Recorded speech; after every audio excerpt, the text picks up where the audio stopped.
अस्सलाम वालेकुम दोस्तों, welcome to my YouTube channel. उम्मीद करते हैं आप सब दोस्त ठीक होंगे। दोस्तों, भूख बढ़ाने का बेहतरीन और दुबले पतले लोगों के लिए बेहतरीन ये चीज़ है ट्राइसोरेक्स सिरप। इससे वज़न बढ़ाएं चंद दिनों में।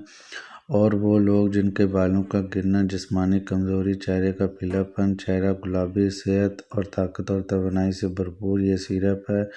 वो ख़वातीन जिनके चेहरे का रंग पीला है या फिर उनके चेहरे पर डार्क सर्कल हैं, तो वो इस सिरप को यूज़ करके अपने चेहरे को अच्छे से अच्छा बना सकती हैं। इसके अलावा वो अफराद जिनकी जिसामत बहुत कमज़ोर है, दुबले पतले हैं, तो वो इस सिरप को इस्तेमाल करके अपनी जिस्मानी सेहत को बहाल कर सकते हैं। इसके अलावा जिन ख़वातीन की आँखों के गर्द स्याहपन है या डार्क सर्कल हैं, वो इसको इस्तेमाल करके अपने डार्क सर्कल्स को ख़त्म कर सकती हैं।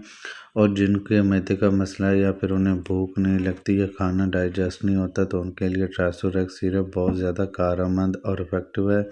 इसके अलावा वो अफराद जिनके सामने खाना आते ही उनको वो भूख बिल्कुल ख़त्म हो जाती है, खाने को दिल नहीं करता, बस खाने को देखते रहते हैं, उनके लिए अच्छा है। इसके अलावा जिनके पट्टों का दर्द है, में पट्टे हर जगह दर्द होते हैं, तो वो लोग भी इसको यूज़ कर सकते हैं। इसके अलावा ये इसकी कंपोजिशन है, आप लोग देख सकते हैं, इसमें B1 B6 B12 है। आम जिस्मानी कमज़ोरी में बहुत ज़्यादा इफ़ेक्टिव हैं। और ट्राइसोरेक्स की ये नई लिक्विड फॉर्म है, ये शक्ल है, इसको हाईनून फार्मा मैन्युफैक्चर करते हैं। और दोस्तों, इसका जो ज़्यादातर इस्तेमालात हैं वो मैदे के मुतालिक हैं। और मैदे को डाइजेस्ट खाना करवाने के लिए, अगर बच्चों में खाने का प्रॉब्लम है या बड़ों में है, तो दोनों के लिए ये बहुत ज़्यादा कारआमद है।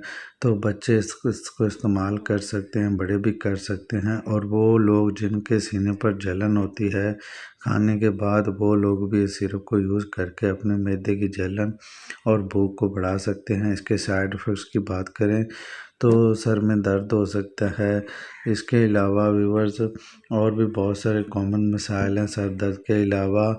पेट में दर्द हो सकता है, अगर आप लोगों के पेट में दर्द है तो इसके साइड इफ़ेक्ट्स की वजह से भी हो सकता है। और इसके अलावा आप लोगों को वॉमिटिंग का इशू हो सकता है, वो भी इसकी ओवरडोज़ की वजह से हो सकता है। बहुत कम लोगों को ओवरडोज़ की वजह से भी होता है। और जो प्रेग्नेंट वूमेन है, वो डॉक्टर से रहनुमाई लें, तब इस मेडिसिन का यूज़ करें, अदरवाइज़ बग़ैर मशवरे के बिल्कुल यूज़ ना करें। तो दोस्तों, इस सिरप को आप लोग इन मसाइल में यूज़ करें, आप लोगों को बहुत ज़्यादा फ़ायदा होगा। और दोस्तों, अगर आप लोगों को वीडियो अच्छी लगी हो तो लाइक करें, चैनल पर तो चैनल को